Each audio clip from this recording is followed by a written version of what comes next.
Gentlemen, please. Ladies and gentlemen, we come to the main event of the evening, an international welterweight contest of 10 rounds, 3 minutes each round.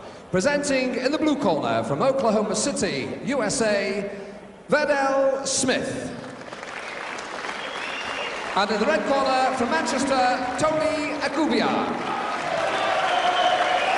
And the official weigh-in at 1 o'clock this afternoon, Smith scaled 10 stone 2 pound, Ekubia 10 stone 4 pound. Your officials appointed by the British Boxing Border Control are as follows. Your Chief Steward in charge, Mr. Dennis Lockton. Your medical officers, Rosenberg and Sim. Your timekeeper, Mr. Frank Capewell. And your referee for this contest from Leeds, Mr. Mickey Van. This is the main event of the evening.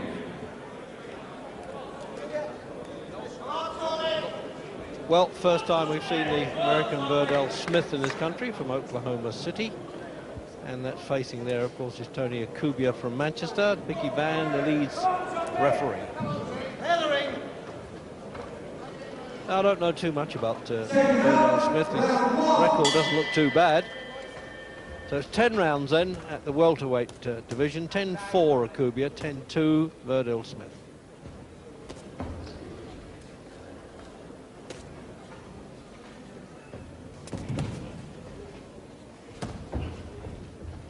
The only thing I remember about Smith, Jim, he fought the Olympic champion Robert Wangila in Arizona, lost on points, so it shows he's competed in top class. Yeah, and Wangila stopped quite a few opponents, Reg, so I mean that's not a bad result. In the first few seconds he certainly moves around sharply enough, pulls his elbows in nice and tight when Ekubia gets close. It looks as though he knows his way around the ring. Could only find 3 fights for him last year. So he's not been the busiest of fighters, but you know, Arizona and Oklahoma City, where he lives, it's not that much boxing goes on in the top grades. They have to travel somewhere on the East Coast and West Coast to get in the big time.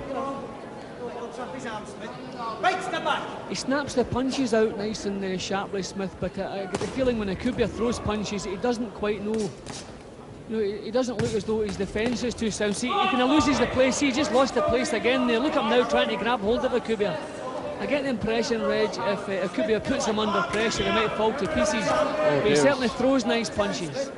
I mean, he's clutching like an octopus there, and quite rightly, referee Van says, we don't want any more of that, thank you.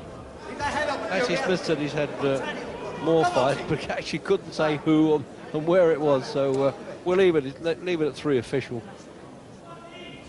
Last year. 23 in all, we make it.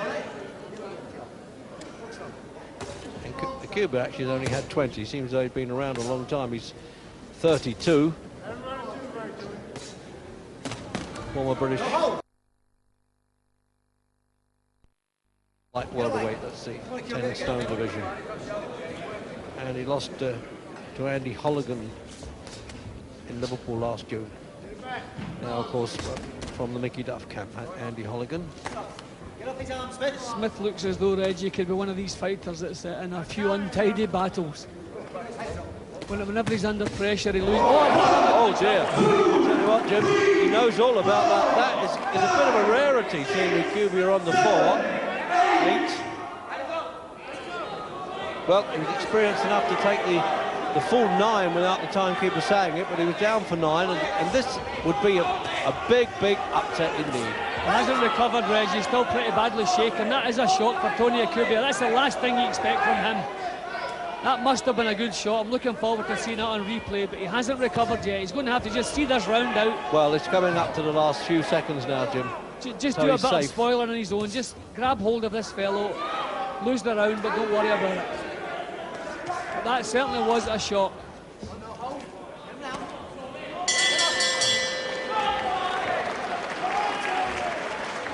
I think, Jim, that's the first time that Tony Ekubia's been down as a professional. I can't remember any through his long career, well, long, 20 fights, but it seems long. Here it is. Well, if I look at this, bang, the punch travelled all the way, caught him as he leaned back in the ropes, a lovely punch, bang in the chin.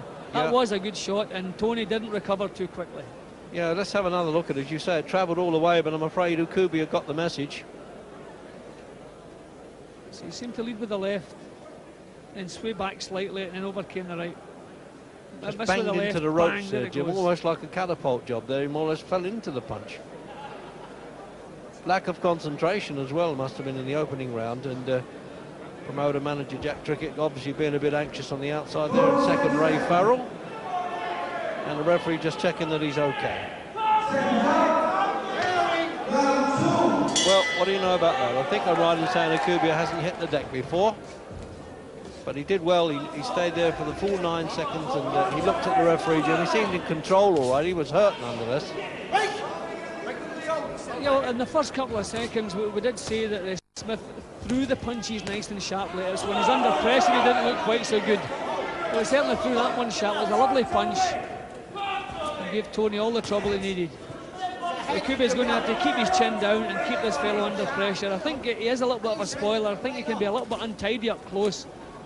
But I think Ekubia wants to stay up close if possible. Work to the body. Come on, Tony! Come on, Tony! Come on, Tony! I think you'll find, Jim, too, that Smith's nickname in Oklahoma City was called the spoiler. You're quite right there. Like, he won't let you fight too much at close quarters. Look at that, look. You see, when he misses with a punch or he finds himself under a little bit of pressure, he ducks and dives and then comes up and grabs hold.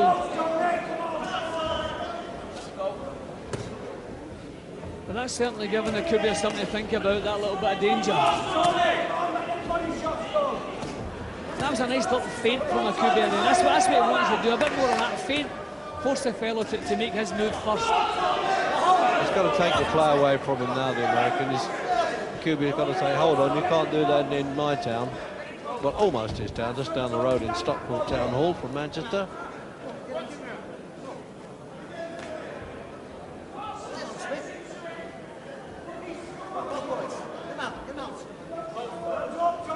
Oh, he's turned southpaw as well now, Jim. No wonder they nicknamed him Sporty. Not sure what he's going to do next. And taking liberties by knocking the favourite over.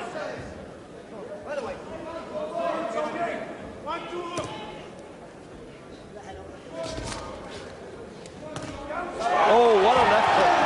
Oh, well. Anything you can do, I can do better, says Ekubia. A cracking left hook. Now, is he going to get up? No, he's okay, but Nicky Van's he's having a good look because his knee's buckled there, and he's having an argument with him now, Wendell Smith. He allowed Ekubia to get back from a punch, but now the second there, well, we don't want to know what he thinks. Ronnie Lee Warrior, he fought Glenn McCrory and Nick Wilshire here and didn't win any medals. Jim, have a look at this replay. Well, it was a lovely punch that put him over, but I want to see Smith's face when he gets up. He pulled a little face as the referee moved over, as though he wasn't sure himself. Did he want to continue? If we can see his face as he comes up, you know, he had that little I've lost interest look in his face. Then when the referee stopped the fight, he changed it. But if we can just get a little look at when he's on his feet, he didn't actually look as though he much fancied going on. So maybe that's why. See, look at here. He's kind of shaking about, looking a little bit confused. I think that's why Mickey Van stopped the fight. Well, there's one thing, Jim. I think the old legs had disobeyed him there. He was really trying to prop himself up, and the expression, you're quite right, the expression on his face gave the impression. Always, the crowd are always not close enough to it, always have a bit of an argument. Oh dear, let the fella go on. Ladies and gentlemen, in 2 minutes, 9 seconds of the second round, the referee has stopped the contest. Smith being in no condition to defend himself. The winner, Tony Ekubia. Your appreciation, please, for Verdell Smith from Oklahoma City in the United States of America.